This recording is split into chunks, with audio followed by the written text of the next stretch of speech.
Salut à tous, bienvenue sur LRX Studio Jeux de plateau. On se retrouve aujourd'hui pour un classique, puisque je vais vous proposer une partie de Great Western Trail d'Alexander Pfister, édité chez Egert-Spiele en 2018. Il s'agit donc de la première édition du jeu en français. Cette édition a deux spécificités qui m'ont poussé l'une à l'acquérir, l'autre qui a retardé un petit peu mon acquisition. La première et qui a retardé mon acquisition, c'est le fait que cette boîte ne contient pas d'automat officiel. En fait, on joue avec le Great Western Trail première édition avec un automat développé fan-made et qu'on peut trouver aujourd'hui sur BGG en couleur de très bonne facture. Après, je vous montrerai moi comment je l'ai intégré au jeu. Mais ce qui m'a aussi conduit à finalement opter pour l'achat de cette première édition, c'est que cet automat est devenu, dans la suite du développement du jeu et dans les éditions qui ont suivi, l'automa officiel avec très très peu de modifications. Et donc, il a vraiment inspiré en droite ligne ce que l'on trouve maintenant dans les dernières éditions du jeu. Et on peut le considérer par conséquent comme l'automa officiel et l'utiliser sans trop de problèmes. Alors la seule critique qu'il a souvent essuyée, c'est qu'il est un peu trop dur, difficile à battre, il est un petit peu trop tendu, et que certains le trouvent déséquilibré. Moi, j'aime bien cet aspect du jeu, j'aime bien le fait que notre opposant soit très difficile à battre. Voilà, vous savez que je ne suis pas quelqu'un qui va toujours me diriger vers la victoire à tout prix, j'essaye de faire de mon mieux, mais voilà, j'aime bien quand il y a une vraie opposition, et là c'est le cas avec cet automat qui parfois peut avoir des actions que l'on peut ressentir comme une injustice, mais pour autant, il fonctionne très bien, il fait les mêmes actions que l'être humain, que le joueur humain, pardon, et, euh, et donc c'est un bon automat, il y a pas de problème. Et c'est pourquoi d'ailleurs il a été intégré dans les éditions qui ont suivi. Le second aspect qui m'a conduit à acquérir cette boîte-là et pas la nouvelle édition qui passe pour être améliorée, c'est cette référence ici qu'on voit en bas à gauche de la boîte, à savoir celle aux Indiens d'Amérique, aux natifs d'Amérique, aux Américains premiers. Voilà. C'est-à-dire que ce sont les premiers représentants humains qui ont peuplé le sous-continent nord-américain et qui interviennent dans le jeu ici, alors notamment pour faire du commerce, donc voilà, une action somme toute assez amicale, assez conviviale, assez courtoise. Curieusement, curieusement, elle disparaît totalement de la seconde édition. C'est-à-dire que si vous achetez Great Western Trail version nord-américaine, dans sa seconde édition, je crois qu'il date de 2022, vous ne trouverez plus de référence aux Indiens. Ceux-ci ont été remplacés par des bandits. Personnellement, c'est ce que je trouve choquant. Pas parce qu'on les remplace par des bandits, j'en ai rien à foutre, mais parce qu'on efface complètement de la thématique l'existence des Indiens d'Amérique.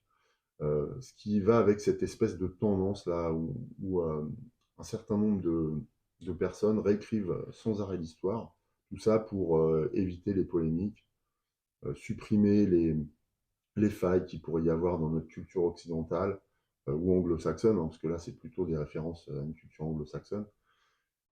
Et c'est ce qui me dérange profondément. Et c'est ce qui m'a d'ailleurs éloigné assez longtemps de Great Western Trail parce que je me suis intéressé à la question au moment de la sortie de la seconde édition. Et j'avais eu vent de cette évolution qui n'en est pas une pour moi, qui a une forte régression. Voilà. Je ne vais pas m'apesantir plus, c'était mon moment militant. Mais voilà, moi je suis pour le fait de faire apparaître les Indiens d'Amérique, pour qui j'ai une admiration et une certaine affection, parce que quand j'étais petit, voilà, j'adorais jouer aux cowboys et aux Indiens, et j'incarnais toujours les Indiens, parce qu'ils avaient ma préférence, parce que ce sont des gens étonnants, parce qu'ils chantent, parce qu'ils ont une culture orale hyper riche, un profond respect de la nature. Ce sont des gens que j'ai rencontrés d'ailleurs dans mon existence, au travers de certains voyages quand j'étais plus jeune, et qui m'ont absolument fasciné et qui ont un sens de l'accueil inégalable.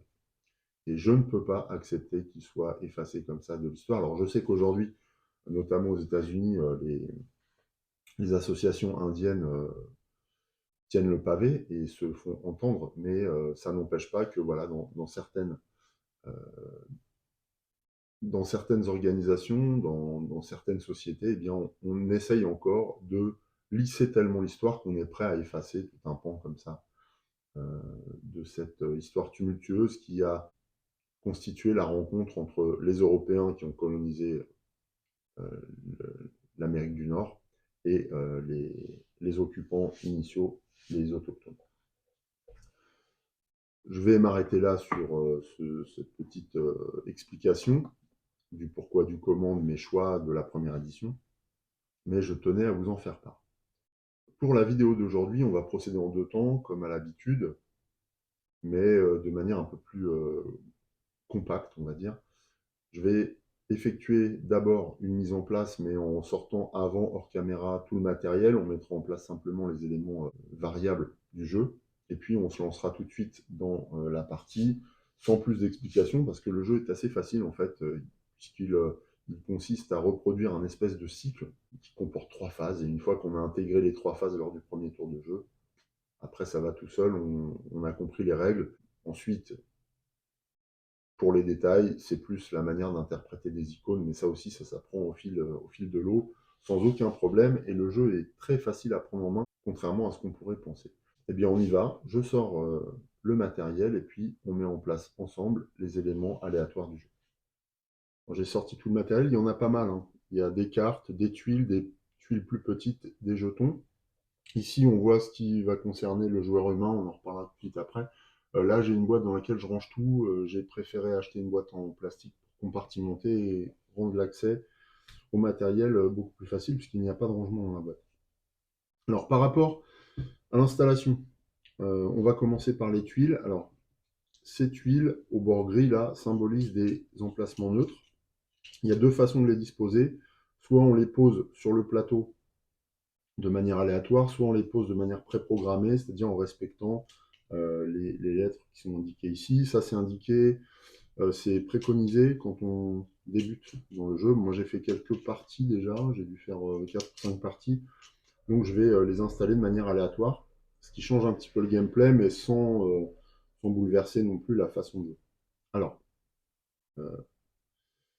eh bien, on y va. Je vais poser une ici, puis on va les révéler indirectement. Là, je les dispose sur les emplacements gris, réservés à accueillir ces tuiles spécifiques, qui sont des tuiles neutres, qui n'appartiennent à personne, du coup, et que tout le monde peut utiliser pour différentes choses. Alors, on révèle maintenant ces tuiles qui sont des tuiles lieux, et on laisse apparaître les actions qui sont dessus. Alors, il y a 2 types d'actions. Les actions avec un slash, comme ça, sont des actions alternatives, et puis les actions séparées d'une barre verticale sont les actions possibles et optionnelles. On n'est pas obligé de réaliser toutes les actions, on peut les faire dans l'ordre qu'on veut quand on est sur le lieu. Donc voilà, là on révèle tout. Donc il y a 7 lieux de départ à mettre en place. Ensuite, on a ces petites tuiles là avec l'horloge derrière qui symbolise les gares que nous allons pouvoir améliorer puisqu'on est au 19e et que le chemin de fer est en train de se développer. Donc on va pouvoir améliorer ces gares, contribuer à leur amélioration plutôt, pour favoriser notre commerce. Donc il y a 5 jetons à mettre en place. Voilà. Pareil, on les met en place de manière aléatoire. Il n'y a pas d'ordre là du tout, même pour une première partie. Donc après on les révèle. Et donc ces tuiles là nous permettent d'obtenir des bonus quand on rentre sur ces gares, qu'on les améliore et qu'on en devient possesseur à l'entremise d'un chef de gare qu'on embaucherait spécifiquement. Mais ça, on y reviendra. Ensuite, on a ce jeton-là qui est un jeton de manche. Je ne sais plus exactement le nom. C'est un jeton de manche qui va servir à suivre l'évolution du marché de l'emploi. Le marché de l'emploi est repéré dans cette zone. Et c'est là-dessus qu'on va venir poser des jetons. Jetons qu'on a préalablement mélangés dans 3 pochettes. D'accord ? Et ça, c'est la pochette jaune, ce sera la pochette des jetons numéro 1, rouge des jetons numéro 2 et violet, jeton numéro 3. Les jetons numéro 1 correspondent à des zones dangereuses ou à des zones de commerce avec les Indiens. Les jetons numéro 2 correspondent à des emplois. Et les jetons numéro 3, c'est un mélange de tout. Et donc, on va utiliser ces pochettes pour tirer au sort des jetons de manière aléatoire et venir alimenter différents secteurs, dont le marché de l'emploi. Donc, pour alimenter ce marché de l'emploi lors de l'installation, on prend les jetons numéro 2. Voilà. Hop. Et on en pioche 3 pour alimenter les 3 cases qui sont au-dessus du jeton de manche. Et on les met dans l'ordre de gauche à droite. Donc là, ça donne d'abord un ingénieur. Ah, je me suis trompé d'ailleurs, puisqu'on joue à 2. En solitaire, c'est comme si on jouait à 2 joueurs. Un autre ingénieur, c'est bien. Les jetons numéro 2, ouais. Et il faudrait autre chose. Et un manœuvre. Ok. Alors, ce marché de l'emploi fixe le prix des salariés qu'on va recruter pour améliorer notre exploitation. Donc là, on voit que les prix d'embauche sont de 6 $. Okay, on verra qu'il y a des variables qui s'additionnent ou qui soustraient de ce prix du marché selon les actions qu'on active. Voilà, donc ça, c'est pour le marché de l'emploi. Au-dessus, ici, on a les prévisions. Alors, les prévisions, on vient chercher des tuiles de différents numéros, donc dans les différents pochons. Là, des tuiles numéro 2, on met dessus. Hop. Ces prévisions vont nous permettre d'anticiper un petit peu ce qui va se passer sur le marché de l'emploi et dans différents secteurs du jeu. On va prendre des jetons numéro 1. Voilà. Ça, c'est par exemple, c'est une zone dangereuse, sécheresse. Et une zone dangereuse, éboulement. Ça, il y a des emplacements différents sur le plateau. Et puis, des jetons numéro 3. Voilà, un cow-boy. Et des Indiens. Les Indiens, il y a 2 types d'Indiens, les verts et les bleus. Ok, tant qu'on est dans les jetons, pour que je n'oublie pas, parce que c'est quelque chose que j'oublie parfois, on doit également installer sur le plateau 7 jetons tirés du sac numéro 1, qui vont venir agrémenter les différentes zones qui représentent des chemins alternatifs aux chemins choisis à parcourir entre les lieux, aux parcours qui sont les options de cheminement de nos troupeaux entre les lieux. Et donc, en fait, l'idée, c'est de tirer des jetons pour agrémenter les zones dangereuses, comme on l'a vu, hein, de sécheresse, d'éboulement, d'inondation. Et ça peut être aussi des lieux de commerce avec les Indiens qui occupent le centre du plateau. Donc, on doit en tirer en début de partie 7 et en installer 7 sur le plateau. Donc là, par exemple, ce sont des Indiens bleus. Donc au début, alors le commerce avec les Indiens, quand il est très isolé, on doit aller loin et tout, c'est assez peu rentable, mais c'est intéressant parce que ça nous permet de partager culturellement avec les Américains et puis de nous enrichir de tout ça, ces échanges. On a ensuite encore des Indiens d'une tribu différente. Donc là, on est déjà à 2 jetons, encore des Indiens. 3. Donc là, on voit que quand on va communiquer avec ces Indiens, il faut les payer. Hein. Par contre, si on continue à tirer des Indiens, on va voir qu'après, ces échanges vont être bénéfiques pour nous. Justement, c'est encore un Indien. 4. Décidément. 5. Le commerce avec les Indiens devrait être très présent. Décidément, je ne fais pas exprès. 6. Et dernier jeton. Voilà, cette fois, c'est un éboulement. Donc la région des éboulements se fait dans les rocheuses. Hop, on vient de positionner. On positionne toujours le jeton qu'on vient de prendre sur la case la plus petite. Donc là, on a bien nos 7 jetons. Notre marché de l'emploi, nos prévisions, c'est bon. Qu'est-ce qu'il nous reste? Des cartes à mettre en place. Alors, on va commencer par disposer ici et alimenter le marché des bovins. Parce que l'idée, ça va être aussi d'améliorer notre élevage. Pour forcément en améliorer la valeur. Donc, comment on procède? Eh bien, je mélange le deck. Là, on a, je crois, une quarantaine de cartes. On pose ici et on révèle cette carte qu'on positionne en face de la couleur adaptée. là, là, des marrons. Donc, ce sont des West Highland, c'est une race poilue. Voilà. Alors, chaque carte vache nous donne un score d'élevage et un score de points de victoire en fin de partie. Et puis en haut, au niveau du marché, on a les contraintes pour acquérir ces vaches. Donc là, il nous faut un cow-boy pour acquérir une carte de type West Highland. On voit un marron 4 pour 12 $. Si on a 3 cow-boys, on peut plus facilement les récupérer, ça va être plus rentable. Donc on va en prendre une pour 6 $. Et si on a 5 cow-boys, on va en prendre 2 pour 4 $, pour 8 $. Donc ça revient à 4 $ la vache, ce qui devient intéressant. Et ça fonctionne pareil pour toutes les couleurs. Sauf que bah, les violettes sont les plus chères, alors que les marrons sont intermédiaires et les autres couleurs, voilà, rouge, bleu et jaune, sont les plus bons marchés, les meilleurs marchés. Alors, je vais plutôt les disposer de façon à ce qu'on voit les scores de points de victoire, parce que ça varie d'une vache à l'autre, y compris entre les vaches d'une même espèce. Là, on voit sur les Texas Longhorn, on a du 7, du 5, du 6 points de victoire, alors que le point d'élevage est toujours le même, mais après, il y a des spécimens qui sont plus ou moins beaux. Voilà, donc, et là, on est bien, on a... Ah non, j'ai même tiré 8 cartes, donc là, la dernière, elle va retourner dans le marché. Voilà. On a bien nos 7 cartes, pas de problème. Puis on verra qu'il y a des actions ici pour récupérer ces cartes. Voilà. Ensuite, alors ça, c'est spécifié sur le plateau, hein. À 2 joueurs, on a cette carte. À 3 joueurs, 10 et à 4 joueurs,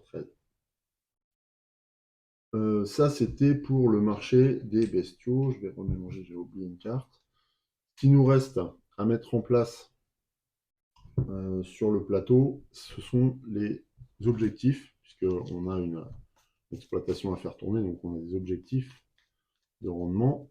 Donc on mélange, là encore on a un deck qui se forme et qu'on vient disposer à droite du plateau. On en révèle 4, ce qui forme une rivière à disposition des joueurs. Alors l'ordre est important parce que l'automa va venir chercher toujours systématiquement quand il fera cette action la dernière carte, et quand on a prélevé une carte, que ce soit nous ou l'automa, on fera glisser les cartes vers le bas pour renouveler l'offre.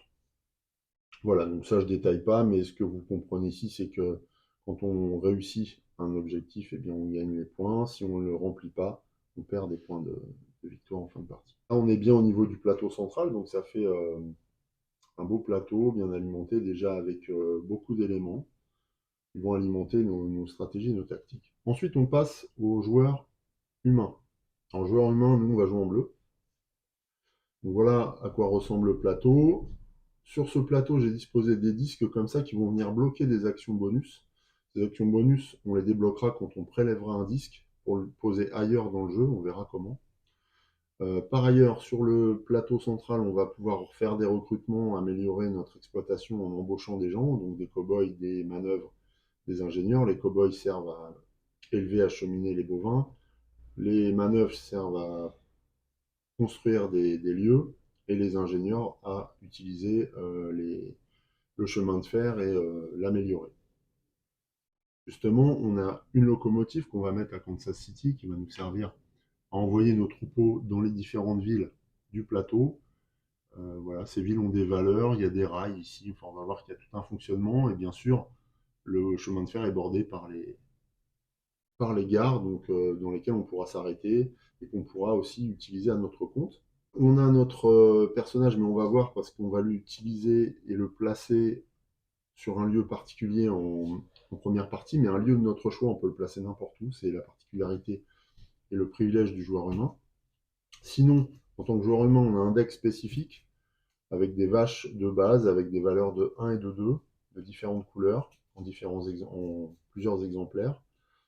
Et donc, c'est notre deck de départ. L'idée, ça va être de l'améliorer avec les vaches du marché qui ont de meilleurs scores en matière d'élevage et de points de victoire, bien sûr, puisque nous, nos vaches n'ont pas de points de victoire. Ils nous accordent seulement des points d'élevage. Donc on mélange, il y a 14 cartes, on en prend 4 au début dans notre main, ce qui va constituer notre main de départ. Voilà. On verra à quoi ça sert. Ici, on a 6 $ en début de partie. Qu'est-ce qu'il nous reste? Il nous reste un cube ici.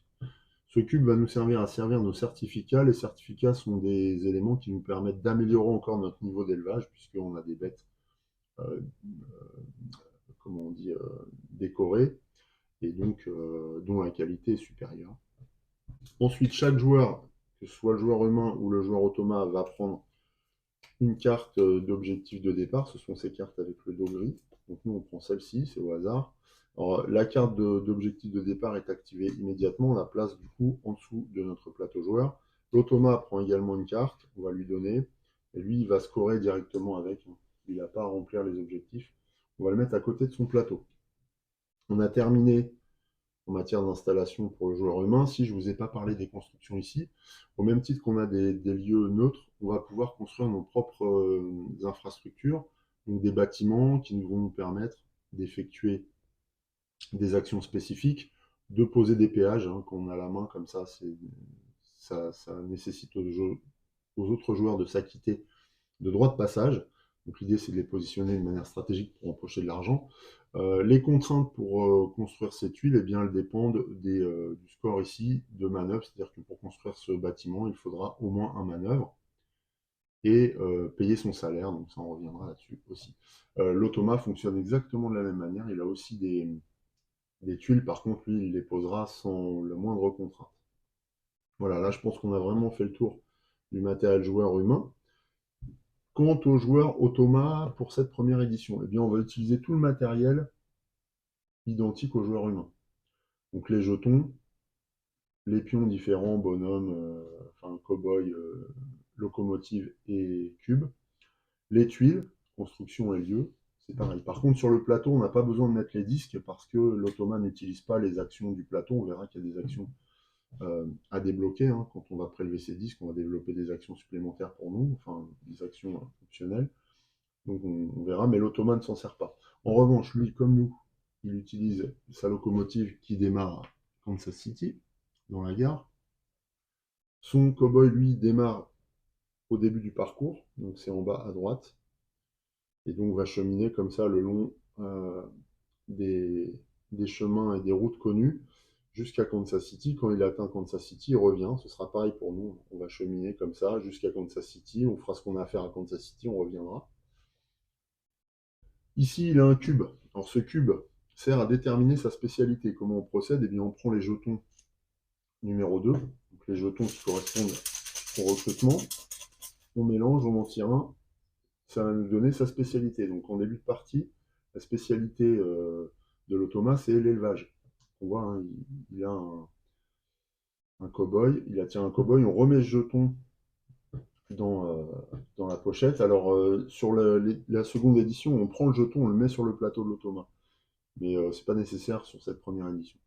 Donc voilà sa spécialité, il est vraiment de métier éleveur, le reste c'est plus des métiers annexes. Et puis on est quasiment bien sur l'automa. Ce qui me reste à vous présenter, c'est ce deck. Donc c'est le deck de l'automa, c'est-à-dire que lui, comme nous, il a un deck, mais ce ne sont pas des vaches, lui, ce sont des actions. Et en fait, ce deck d'actions, il n'est pas fourni dans la boîte de base, comme je le disais, je l'ai fabriqué. Alors comment je l'ai fabriqué? Eh bien, j'ai imprimé les rectos et les versos des cartes sur du papier en format couleur. Je les ai découpés, je les ai mis au format des cartes du jeu. J'ai pris un set de cartes d'un joueur pour le multijoueur dont je ne me sers pas. Voilà, si je m'en sers, j'enlèverai les photocopies.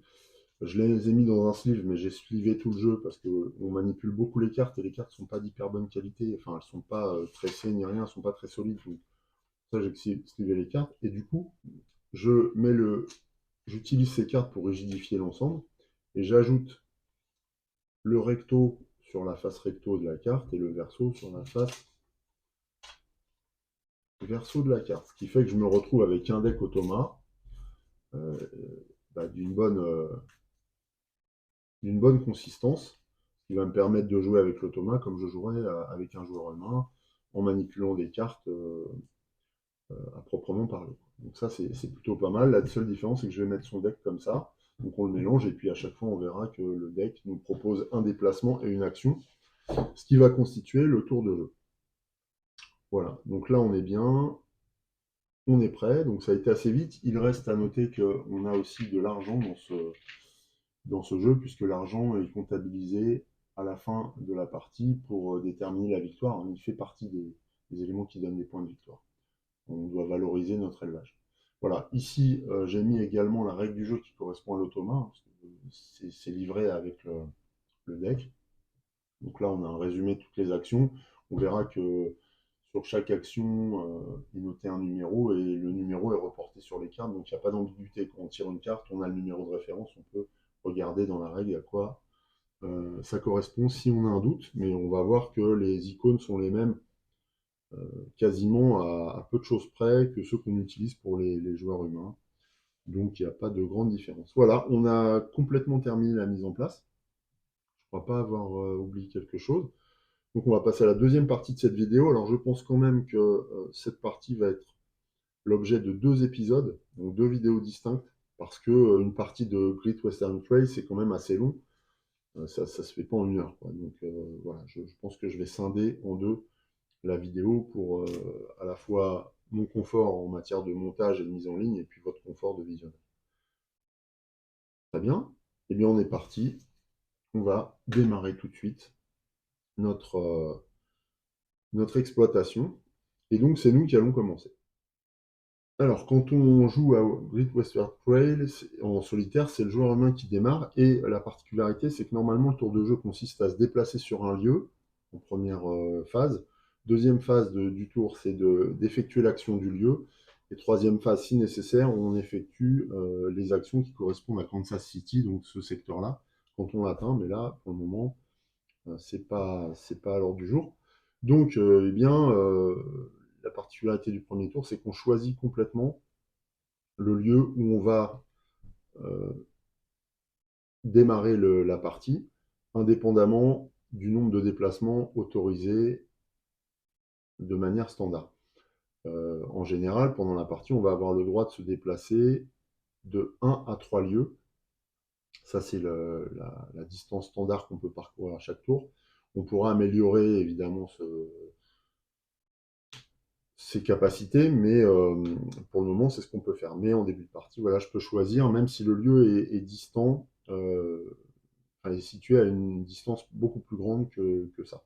Là, en l'occurrence, c'est ce que je vais faire, c'est-à-dire que je vais aller tout de suite sur un lieu, sur ce lieu-là, voilà, en fait, qui présente 3 actions. Alors, les 3 actions que je peux faire sont optionnelles, c'est-à-dire que je peux en réaliser 1, 2 ou 3 dans n'importe quel ordre, et voilà, je ne suis pas du tout obligé de les réaliser. Si jamais je ne veux en réaliser aucune, d'ailleurs, je peux aussi, auquel cas je vais me rabattre sur des actions présentes sur mon plateau joueur. En tout cas, là, en ce qui me concerne, je vais sur ce lieu à dessein, puisque mon but, c'est de recruter. En plus, là, on voit que si je vends une vache blanche de niveau 2, qui correspond à ces cartes-là, donc à des Guernsey, donc élevage 2, enfin niveau d'élevage 2 et blanche. Si je vends cette vache-là, je gagne 2 $. Donc je vais la vendre. Pour la vendre, eh bien, je la défausse et je récupère 2 $. Voilà. Donc, je suis à 8 $. Ensuite, deuxième action possible sur cette tuile, eh bien, c'est, là on le voit, il y a une silhouette de personne avec une flèche verte, ça veut dire qu'on récupère un salarié. Donc, pour récupérer un salarié, on va dans le marché du travail qui fixe les prix de recrutement. Et là, sur l'action, on a un modificateur. Là, c'est un bonus-malus de 0. Donc, le coût du recrutement étant de 6, moins 0, eh bien, je suis toujours à 6. D'accord? Si j'avais moins 6, moins 2, eh bien, mon coût de recrutement serait à 8 $. Moins 6, moins 2, moins 8. Donc, c'est une dépense de 8 $. Là, en l'occurrence, ce n'est pas le cas. Je vais faire cette action-là. Et je vais acheter un ingénieur, en effet. Donc, pour acheter un ingénieur, c'est simple. Je dépense 6 $. Et je vais chercher celui-ci, voilà, dans le, marché. Quand je recrute, eh bien, je transfère ce salarié sur mon exploitation et je le pose sur la ligne correspondante. Donc là, les ingénieurs sont là. Là, on voit que lorsque je viens masquer cette case, eh bien, j'ai une action bonus sous condition. Donc pour bénéficier de cette action bonus, je vais devoir dépenser une vache de valeur 1 en élevage, grise, donc c'est une jersey, pour gagner donc, un cube vers le bas, et le cube étant une valeur de certificat. Donc en fait, j'ai envoyé une vache à la certification. Donc je pense qu'elle va à l'abattoir, hein, dans ces cas-là, pour vérifier, je sais pas, la qualité de la viande, ou j'en sais rien, on peut tout imaginer. Donc je dépense cette vache, je la mets dans ma défausse, ce qui m'a permis d'effectuer cette action bonus. Voilà. Et de gagner un certif. Il me resterait potentiellement encore un deuxième recrutement, mais avec un malus de -2, donc ça m'amènerait à un prix de -6, -2, -8. Or, moi, j'ai plus que 2 $, donc je ne vais pas pouvoir recruter de nouveau, ce qui met fin à mon tour. À la fin de mon tour, je reconstitue ma main de cartes en complétant avec 2 cartes que je viens de piocher. Donc là, j'ai 2 Black Angus et 2 Butch Bear. Butch Bear ou Butch Bear, je ne sais pas comment on veut dire ça. 2 vertes de noir. Voilà, c'est la fin de mon tour. Donc c'est assez rapide, hein, vous voyez, c'est très simple. En matière de gameplay, c'est fluide, il n'y a pas de problème, hein, pour le joueur humain, à condition de connaître la signification des différents icônes et le fonctionnement des actions. Pour l'automate, on va voir que ça ressemble beaucoup à nous. Sauf que lui, ses actions et ses déplacements vont être définis par les cartes qu'on va tirer. Donc là, par exemple, on pioche une carte et la carte nous dit, voilà, l'automate se déplace de 1 lieu. Alors quand on se déplace de 1 lieu, on rejoint le lieu immédiatement après le lieu où on se trouve déjà.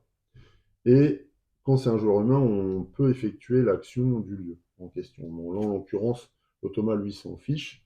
Il effectue l'action de la carte. Donc là, il va aller chercher une tuile lieu dangereux de la plus forte valeur. Alors, alors là, est-ce qu'il y en a déjà? Est-ce qu'il y a une tuile? Oui, il y en a une là seulement. Il n'y a pas d'autres lieux dangereux. Donc là, en fait, il va régler le problème, hein, il va réparer l'éboulement. Du coup, il récupère cette tuile. Alors lui, il ne paye rien.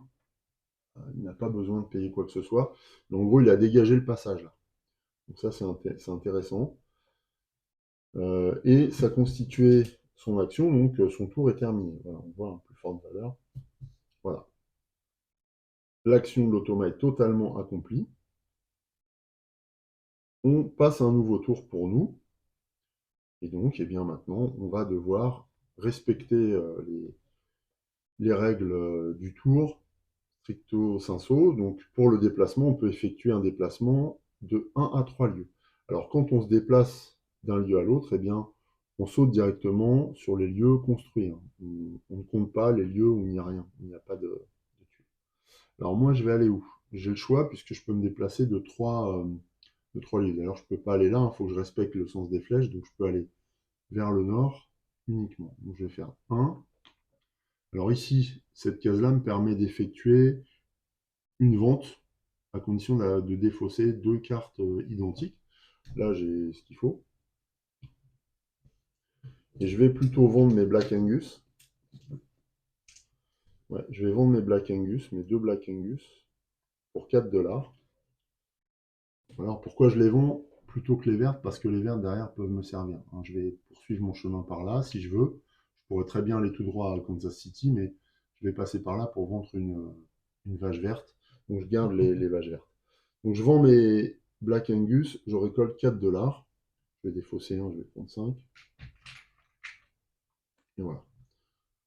Ça, c'était ma première action. Deuxième action possible, je peux envoyer une équipe pour sécuriser un lieu dangereux. En l'occurrence, là, il n'y a aucun lieu dangereux avec une tuile dessus, donc je ne vais pas faire cette action, d'autant plus qu'il faudrait 7 $. Or, moi, j'en ai que 6. Donc, j'aurais pas pu, de toute façon, effectuer cette action. Dans la mesure où j'ai déjà effectué une action sur ce lieu, je ne peux pas effectuer d'action alternative. C'est pas parce que j'ai pas effectué toutes les actions que j'ai le droit de compenser avec une action alternative. La seule façon de faire une action depuis mon plateau, c'est d'arriver sur un lieu et de ne pas faire d'action du tout. C'est la fin de mon tour, je vais compléter ma main. Je reprends une jersey et 2 jerseys. Alors ça ne m'arrange pas du tout. C'est la fin de mon tour. On passe du coup à l'automa. Alors l'automa s'appelle Gareth dans cette version. Gareth va se déplacer de un lieu. Hop, voilà, il va venir là directement. Et il va effectuer cette action qui correspond à un recrutement.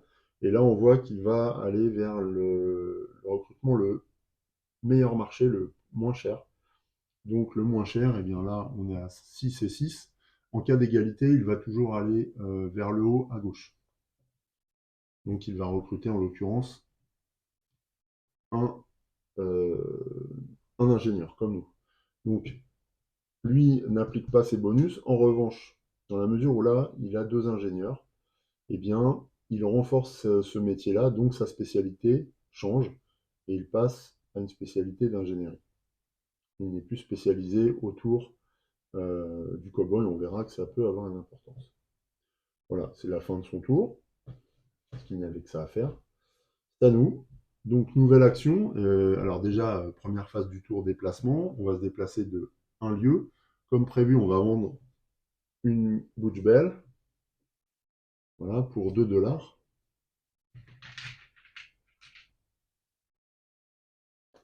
Okay. Et ensuite, on a la possibilité d'effectuer une autre action qui consiste à construire un bâtiment.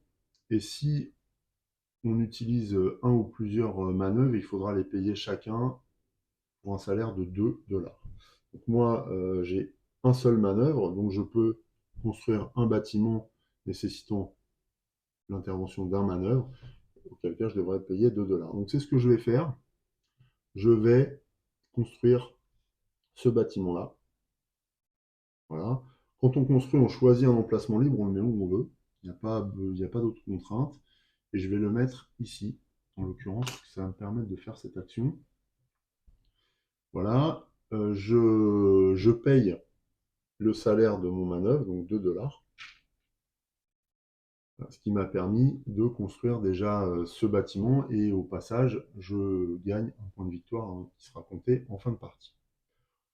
Là, par ailleurs, ça va me donner l'opportunité de faire de nouvelles actions qui vont bien m'arranger, en l'occurrence, puisque je vais pouvoir utiliser des cartes, notamment, cartes qui, on va le voir, ne doivent pas être en double dans une main, parce que si on a des cartes en double, ça annule, enfin, ça limite en fait la valeur d'élevage qu'on a, la variété en fait, qu'on a en main, donc ça limite la valeur marchande du troupeau. J'ai fini mon action, je réalimente ma main. Alors je prends une Guernsey, c'est bien, ça varie un petit peu les espèces au sein de mon troupeau. C'est bien. Voilà. On continue avec Gareth. Gareth, alors voilà, là c'est intéressant. Là, c'est une carte de spécialité, là, quand on a l'espèce d'étoile derrière, d'écusson étoilée, qui vient sur l'action, ça nous parle de spécialité. Donc là, ça signifie qu'on regarde sa spécialité, qu'on déplace Gareth d'autant de salariés que sa spécialité. Sa spécialité étant désormais l'ingénierie, il a deux ingénieurs, donc on va déplacer Gareth de 2 lieux. Un, et puis là on va regarder, alors Gareth emprunte toujours le chemin le plus court, donc là pour atteindre cette zone, il faudrait passer par là. Voilà. Sinon là il y a 2 lieux pour atteindre le même point. Donc là il passe là, deuxième déplacement. Ensuite, eh bien, si ça correspond à sa spécialité, à ce moment-là, il va faire cette action. Donc là, sa spécialité est bien l'ingénierie, donc il va déplacer sa locomotive d'autant d'ingénieurs embauchés. Donc il a deux ingénieurs, il déplace sa locomotive de 2. 1, 2. Alors oui, il y a une course au niveau du développement du rail, bien sûr, auquel on contribue hein, grâce à nos capitaux accumulés grâce au bétail. Voilà, donc lui, il veut se transformer en mania ferroviaire. Bah, c'est son droit, hein, en l'occurrence. Et c'était dans l'air du temps, en ce début du 19e siècle. C'est à nous. Alors, c'est à nous, j'ai rien oublié pour le... Non, c'est bon. Donc c'est à nous. Alors nous, bien, on va utiliser la construction qu'on vient d'établir. Et puis, on va regarder. Moi, j'aimerais bien aussi faire avancer notre locomotive. Pour ça, il faut que je dépense une vache. Hein. En gros, je vais vendre une vache pour pouvoir investir, dégager des capitaux pour améliorer les chemins de fer. Donc je vends une Jersey, pardon, ce qui me permet d'avancer ma locomotive de 1. Je suis juste derrière Gareth. Ensuite, deuxième action, je peux vendre une vache verte. C'est une butch, donc j'en ai une en main, donc je la vends. Si je n'avais pas eu cette vache en main, j'aurais pas pu la vendre. Ça me rapporte 2 $. Ah non, 3 $. 3 $, hein, grâce à ce lieu amélioré. Donc 3 $, donc ce qui est pas mal, hein, c'est plus intéressant que les actions précédentes.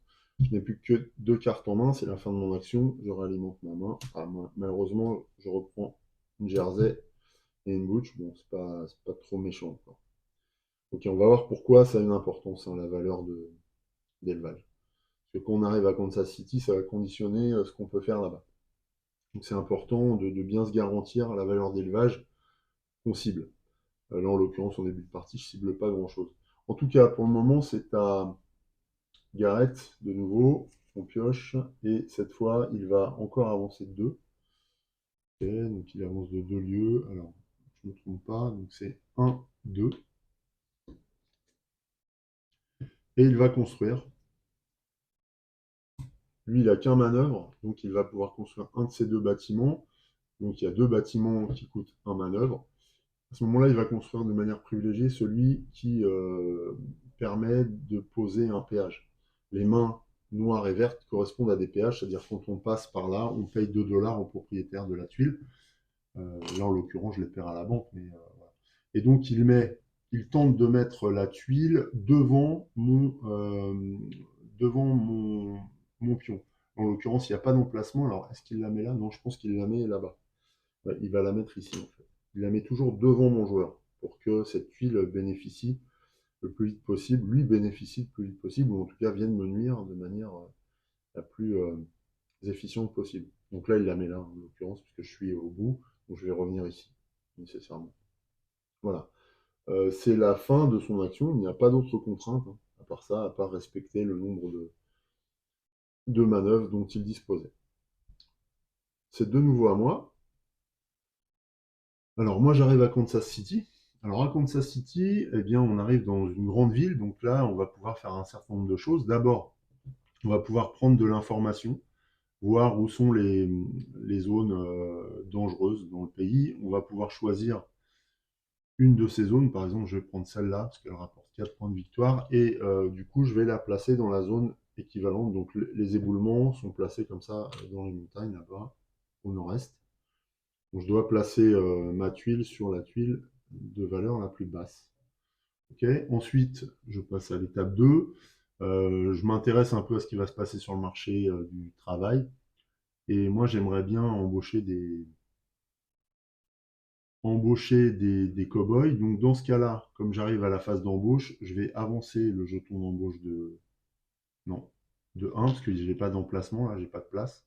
Et je n'ai absolument pas le droit, enfin, je dois placer mes nouveaux embauchés sur la ligne du pion. Dès que je vais déplacer le pion, je n'aurai plus accès.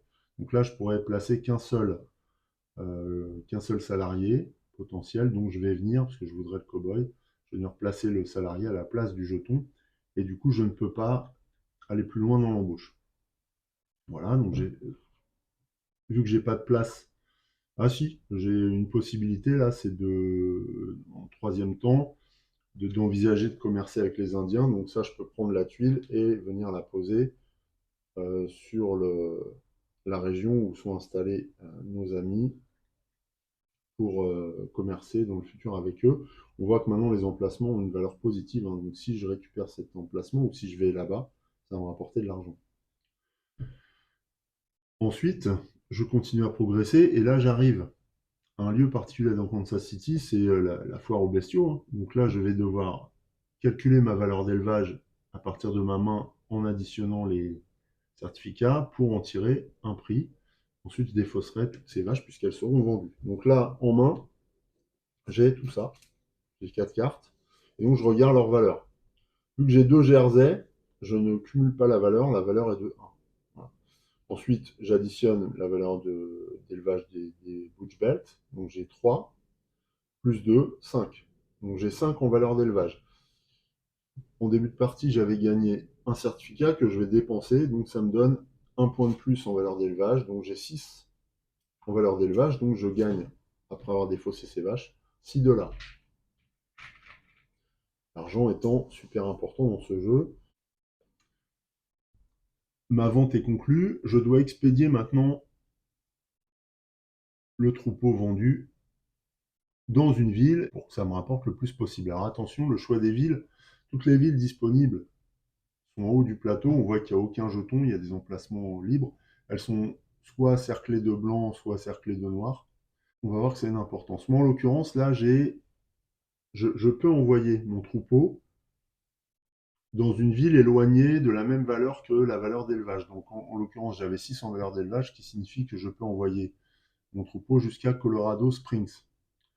Voilà, parce que c'est une valeur de 6. Mais attention, comme ma locomotive n'est pas en face de Colorado Springs, elle est éloignée, je vais avoir un malus correspondant à un montant équivalent à la somme de toutes les croix. Donc, par exemple, pour envoyer mon troupeau à Colorado Springs, je vais devoir payer 1, 2, 3 dollars, parce qu'il y a une distance importante. Je vais devoir embaucher des intermédiaires pour faire la vente à Colorado Springs, puisque j'y suis pas moi-même avec mon chemin de fer. Par contre, à Wichita, ça va être un peu moins cher, je vais devoir payer un. Et à Topeka, là, j'y suis. C'est juste à côté de Kansas City. Vu que j'ai dépassé la valeur d'élevage, je peux tout à fait vendre à Topeka. Mais attention, si je vends à Topeka, je risque d'essuyer les bonus-malus qui sont en haut, ici indiqués. Donc ça va aussi conditionner mon choix. Là, est-ce que j'ai de quoi payer? Ouais, vu que j'ai gagné de l'argent, j'ai de quoi payer l'intermédiaire là pour emmener euh, mes bovins jusqu'à Colorado Springs. Donc c'est ce que je vais faire. Je vais payer. Alors, c'est bien 3. Ouais. 1, 2, 3. Donc je paye 3 dollars.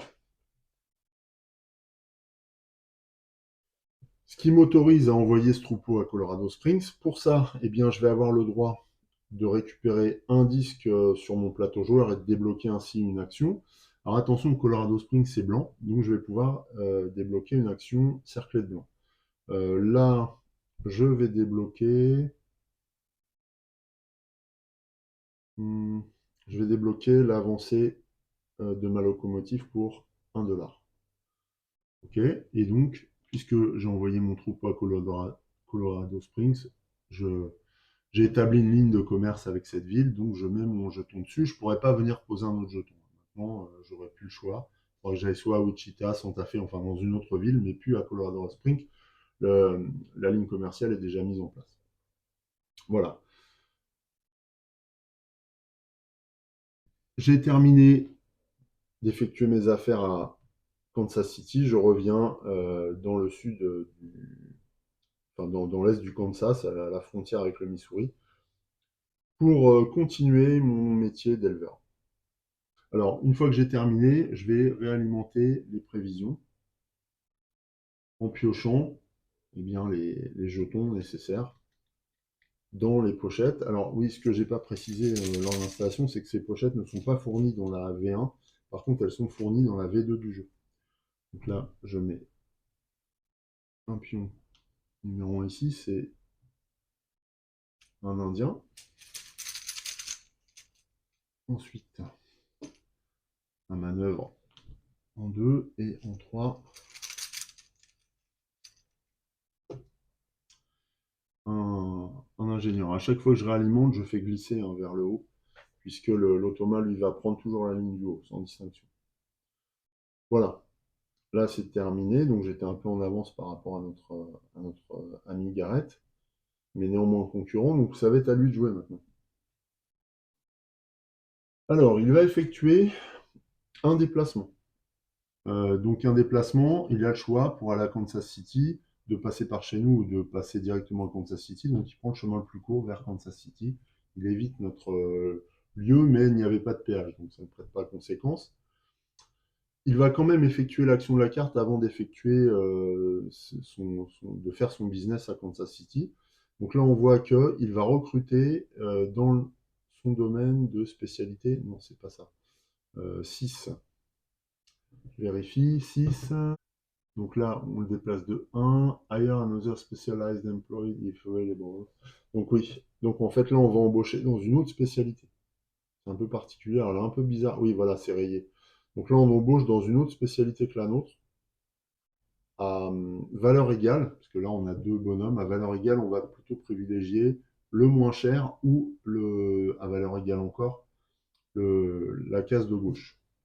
Donc là, on prend la case de gauche, et donc il recrute un manœuvre. Il ne change pas de spécialité pour l'instant, parce il a autant de manœuvres que d'ingénieurs. Par contre, s'il y a un troisième manœuvre, là, il changera de spécialité. Sa dominante deviendra celle où il a le plus de personnel. Voilà qui est fait pour Garrett, mais il est à Kansas City, donc lui aussi, il va conclure quelques contrats en passant. Donc déjà, il va se renseigner de l'opportunité de passer par tel ou tel passage. Donc là, il sait qu'il y a de la sécheresse dans l'ouest, au pied des Rocheuses. Il s'intéresse au marché du travail. Donc là, en fait, il va embaucher, quand on va chercher donc, un employé embauché, c'est sur la ligne où se trouve le jeton, où je le mets à gauche. Ensuite, il continue, il aimerait bien embaucher un cow-boy aussi, donc là, on déplace le jeton, et on met le cow-boy sur la ligne du dessous. Là, on voit que le marché du travail se tend, et que les prix de recrutement augmentent, hein, à moins que on prenne le cow-boy qui était déjà présent sur le marché, donc qui a des tarifs un peu moins élevés.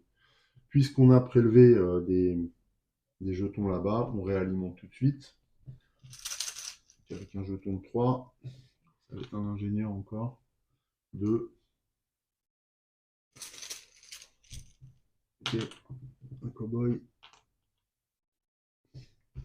Voilà, ça donnera les nouvelles prévisions. Et donc encore de la sécheresse. On a des prévisions assez constantes. Ensuite, bien, il va conclure son contrat. Alors lui, ça se passe très simplement pour l'automa. C'est-à-dire qu'on va simplement prendre un de ces disques et que là, je joue en mode facile. Alors quand je joue en mode facile, Garrett commence à effectuer des transactions à Wichita. Donc on vient poser automatiquement son jeton à Wichita sans considérer la valeur de quoi que ce soit, puisqu'il n'y a pas de carte vache. Donc voilà, on considère qu'il a mis en place son business à Wichita. Alors nous, on pourra y aller aussi, mais pour l'instant, Garrett y est, et puis voilà. On verra, hein, plusieurs joueurs peuvent être dans les mêmes villes, il n'y a pas de problème, ça n'empêche pas. La concurrence est autorisée. En tout cas, lui, il a mis en place ce contrat avec Wichita, c'est clair. Une fois qu'il a fait ça, eh bien là, il n'y a pas de principe de bonus-malus pour lui. Donc il revient au début de son parcours et regagne son ranch. Et c'est à nous de jouer. Donc voilà, là on voit, ça commence à tourner. Donc ce que je vais faire, je vais mettre fin à la vidéo pour pouvoir déjà la mettre en ligne. Et puis je vous proposerai un deuxième épisode avec la suite et la fin de la partie. Voilà, donc on voit déjà que en matière de gameplay, le fonctionnement de Great Western Trail avec l'automa fan-made est très très fluide, c'est ce qu'on retiendra. Les règles sont en place, il n'y a pas de problème, on a vu pas mal de choses. Il reste quelques règles au niveau, à découvrir au niveau de la voie ferrée, au niveau du marché aux bestiaux, etc., des Indiens, mais voilà, après ce sont des petites règles, on a vu les grands principes du jeu, le fonctionnement du plateau joueur, le fonctionnement de l'automa, et tout ça est assez satisfaisant. Alors c'est un jeu qui passe à la fois pour être un chef-d'œuvre et à la fois qui peut subir des critiques parce que j'ai vu par exemple des commentaires du type oui c'est un jeu de comptable, c'est pas un jeu d'entrepreneur. Ouais, ok. Parce que les comptables aiment prévoir, les entrepreneurs aiment prendre du risque, et là a priori le risque est assez faible. Bon, peut-être, hein, peut-être, mais c'est le gameplay qui veut ça, et puis en effet il y a une logique de prévision. Après, bah, on fait de l'élevage, donc de l'agriculture, et c'est vrai que les métiers d'agriculture sont basés sur de la gestion et pas forcément sur la prise de risque. La prise de risque va relever de la météo, des aléas liés à la gestion animalière, etc. Mais c'est vrai qu'après, ce sont des gestionnaires, hein, les agriculteurs. Donc voilà, après, on en pense qu'on veut. Si on apprécie cette thématique, je pense que la critique n'a pas lieu d'être. Si on commence à partir dans cette logique-là, je pense qu'il ne faut pas jouer à Great Western Trail. Bon, ça c'est un point de vue personnel, maintenant chacun pense ce qu'il veut. Néanmoins, moi ce que j'aime beaucoup, c'est qu'il y a vraiment une infinité de combinaisons, il y a beaucoup de possibilités.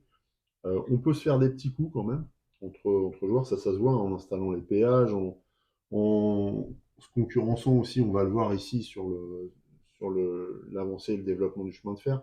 Il y a plein de raisons pour lesquelles on peut se tirer un peu la bourre sur le marché de l'emploi, sur plein de choses, sur les objectifs aussi, mais ça, on verra ça dans un second épisode. Voilà, je vais vous laisser pour l'instant. Je vous dis à très bientôt pour la suite de cette partie. En attendant, portez-vous bien, prenez soin de vous. Belle rentrée à ceux qui reprennent le travail bientôt. Je vous embrasse. Salut!